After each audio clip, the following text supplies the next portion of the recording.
Welcome to our community. Susie Thomas here with you this morning. We are visiting with Darlene Violet and Nina Benson, both from Shared Blessings. Good morning to both of you. Good morning. Morning. First of all, Darlene, let's start with you and Shared Blessings. Some folks might not be familiar with. This was your brainchild. Tell us a little bit about how it got started. Well, actually, I read an article in a magazine when I was on vacation in 2002 that spoke about a female physician in Washington, D.C.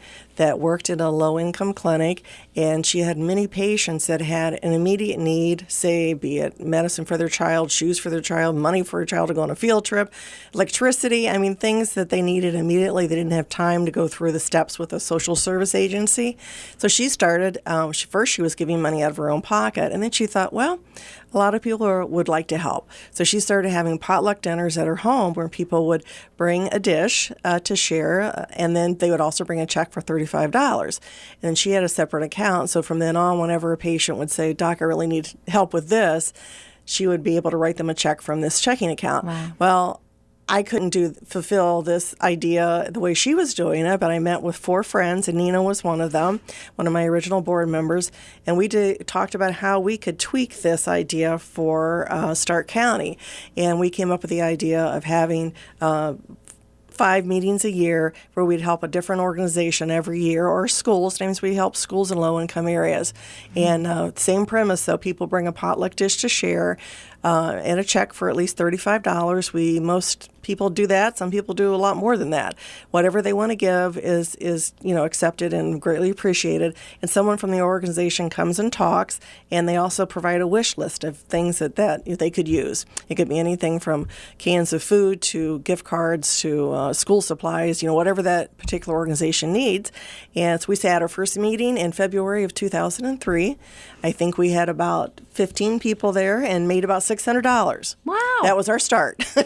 Were you surprised by the turnout and result of that first Well, one? we didn't know what to expect. Right. So we started out kind of slow, and then we decided we would try to go through the legal process of becoming a 501c3 charity if we really wanted this to continue. And we've just grown ever since that first meeting. Mm-hmm. And we've gone from a $600 donation, I think domestic violence was our very first organization we helped, to now we raise usually between $3,000 and $4,000 each time. Each time, and you're doing this 5 times a year. Yes. And in December, we also, in the last 8 years, have thrown in a holiday brunch where they come to one of our houses, and we still do organizations. This past Christmas time, we did 4 missions in town: Refuge of Hope, Canton Calvary Mission, the Family Living Center, and Hope Outreach Ministries. Mm-hmm. And people brought blankets, and all the missions say they got a lot of things for women and children, but not much for men. So they requested hats, gloves, socks for adult men. So they brought that, and people donated money. So we were able to the garage was full of donations, and each organization also got almost $1,000. Oh, that's wonderful. The thing about potlucks, Nina, you never know who's going to be there or what they're going to bring, or do you have ways to figure that out ahead of time? It's funny because we always worry about that, and we always end up having way more than enough. And we also, on our invitation do by last initial of last name, and so we divvy it up. And at the last minute when we get the RSVPs, if there's too much in one or in the other, we make some phone calls and do a quick switch. Oh, that's good. So all right. It works out. Yeah. So, and the entire community is invited to attend the potluck. All you have to do is bring a dish and a check. That's it. That's it. And it's word of mouth. It's through friends. Darlene's involved in a lot of civic and community groups that she's wonderful at spreading the word. I think our mailing list right now is about 120, 125.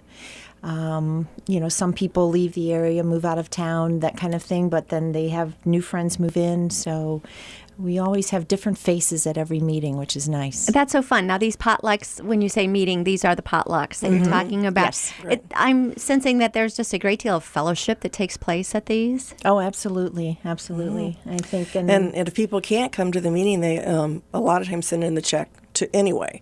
Right. So we always make as much money from people who can't attend and send in a check or a donation anyway as we do from people who attend. So that's really nice. So our donations are always pretty consistent each time what we raise for the organization. Remind me where you're holding these again?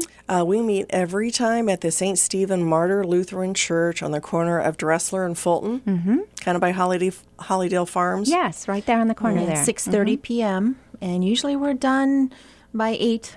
8:30, something. Yeah. And the program itself will be the organization that is next going to benefit from the donations that night. Yes.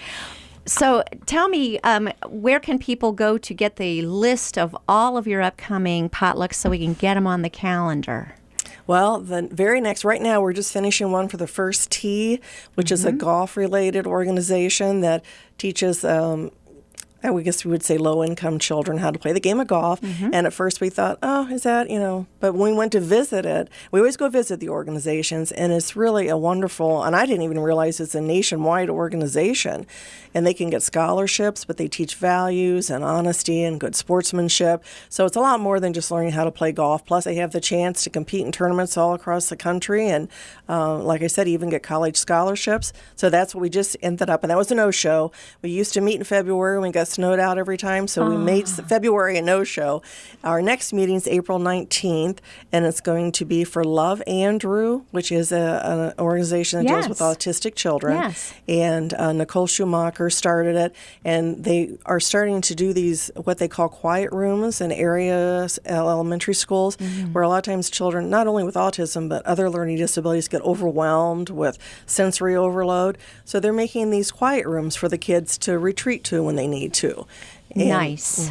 So that's our next meeting, April 19th. Okay, April 19th, 6:30 at St. Stephen the Martyr on Yes. Fulton Road, over by, right at the corner there where Hollydale Farms is. Right. We maybe would like a phone number that they could call if they want to come, just because we need to anticipate numbers Yes. for food. And that number would be? 330-323-3582. Okay. And is there a deadline to RSVP in time before April 19th? Well, not really, just the day before. All right. And it always changes. Sometimes we have people show up that don't RSVP, and we have people that RSVP where something comes up and they can't make it. So it always switches a little bit. We're low key. We don't really, care. Really, the important thing is just getting the message out about how much need there is in our own community, Yes. which I think even surprised all of us that started Share Blessings, that there is a lot of need in Stark County, not, across another country across the ocean. It's right here in our own community. Yes, yes. Well, how neat that that somehow really pierced your heart, and that you were just set on fire to go do something about it.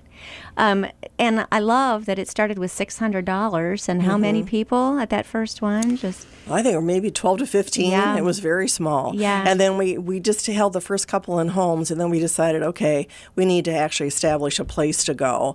We wanted to get bigger, and unfortunately it has. So it's worked out really well with the parking lot, and the church has been very nice to us. They actually have a little coffee shop called Holy Grounds. Oh, so cute. Yes. So that's where we always meet, in Holy Grounds. Nice. All right, let's give that phone number again. It's 330-323-3582, 323-3582, and give them a call before April 19th so that you can be in on that. When a person is preparing to bring their potluck dish, how many should they count on cooking for? Oh, just one recipe. One recipe, Yeah. and then you pull it all Right. together, and it's just fine. Yes. So you don't have to Yes. try and make enough for 50 people. No. Oh, no. Okay. Yeah. Great. And we don't even care if it's homemade. You pick many something up on times the I have way. stopped at a deli and I've been guilty of the same. bakery. yes, or a bakery. Put it in your own dish. Because we know and everybody take is it- so busy nowadays, and Isn't that the truth? everybody's working and going 100 different directions. So we just want you there. And that's it. We don't care about the food. Try per to keep se. it real simple. Yes. It's a wonderful idea. And again, that check is all important, that $35, which is not asking too much from anyone to be able to just give figured that it 5 would- times a year. Right. We figure it would be about what you would pay if you went out to dinner. Yes. Yes. Perfect. Yeah. You mentioned the idea of hunger in this area and just food insecurity in general, locally, really rocked you. Do you have any sense of whether these programs are making this better, or is it not improving, or what do we know? I think from what we've seen and we've helped several different hunger programs, from Blessings in a Backpack. Well, and the missions too. And the missions, yeah. Really help a lot in their own neighborhood communities with serving either meals or having food, or both, having food pantries. I think they definitely fill in a need. Well, let's talk about who has benefited from your good work so far. Who are they? We have over 63 now since 2003, 63 different community agencies that we've helped with. Let's touch on some of them. I think to describe them the best, the areas that we have serviced are areas of hunger, homeless, drug and alcohol addiction, both for adults and adolescents, the military, we help the USO, the Red Cross, mental health services, seniors and geriatrics, adult day programs, developmental disabilities, the Special Olympics, we helped them, foster care, children in foster care with needs, housing issues, bereavement and grief services, prescription assistance, which is a huge need in Stark County, Alzheimer's, medical care, neighborhood improvement, community missions that help with food, clothing, and basic needs of people, rape crisis, domestic violence, and also abused and neglected animals. We helped the Pound, the Stark County Pound. Several times we've contributed to them to help with the animals, because a lot of people have a big heart for animals. We're speaking with Darlene Violet and Nina Benson. They're from Shared Blessings. The more I'm learning from both of you, this really is all-encompassing help for whoever needs help. It's almost like finding a need and filling it. Is that how you see it? Well, that's what we try to do, is try to, a lot of times we get information from reading the newspaper. Nina's really good about picking up articles in the newspaper about different organizations. And then we started, when we started doing schools, I just call the Canton City School Department and they recommend a school for me. And we've done that quite a few times. And then all of our members will suggest things that they're involved in or they've heard about, and we call that organization and go visit them. And if we think they're a good fit for Share Blessings, and that with the amount of money we raise, that would help them, be a substantial help to them, then we put them on our calendar. Have you ever had to turn someone down? Yes, we have gone to a very few that we either felt like didn't fit our mission, or that we felt perhaps the amount of money we raised wouldn't really help them that much. We try to do more smaller grassroots type organizations where the amount of money we raise will really help them. Make a difference. Well, and plus just another thing for Share Blessings is just to get all these different organizations out in the public. I have our members hear about them, and because a lot of times you wouldn't know about them because they are small grassroots type organizations. So we like to think we also try to educate people about all the different organizations and the need in our community. Do you ever feel overwhelmed when you're seeing all this need in all these different areas? I think you can be, but I think we take the perspective of, great, we can help here, we can make a difference here, let's do it. And we kind of focus on that more.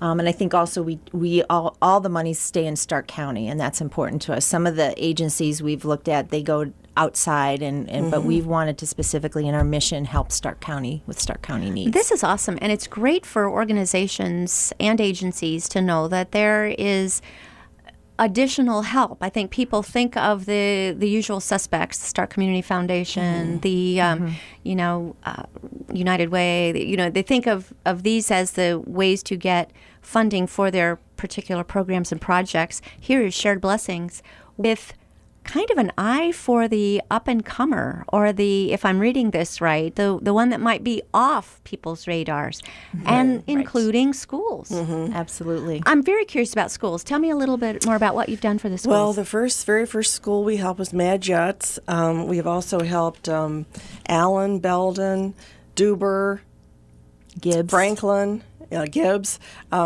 We usually have the principal and the community service worker will come and talk to us, and we usually help with something, a big need they had that they really can't get through the normal means, like playground equipment, or sometimes it's even been a large screen TV, so when it rains or something, they can show the kids educational tapes or sometimes fun tapes, or some fun movies to watch. So, and sometimes it's been things where they need, like when they put on school plays, they need some sound equipment so everybody in the audience can hear what's going on. So it's been, and a lot of times it's books, and it's just whatever that school needs.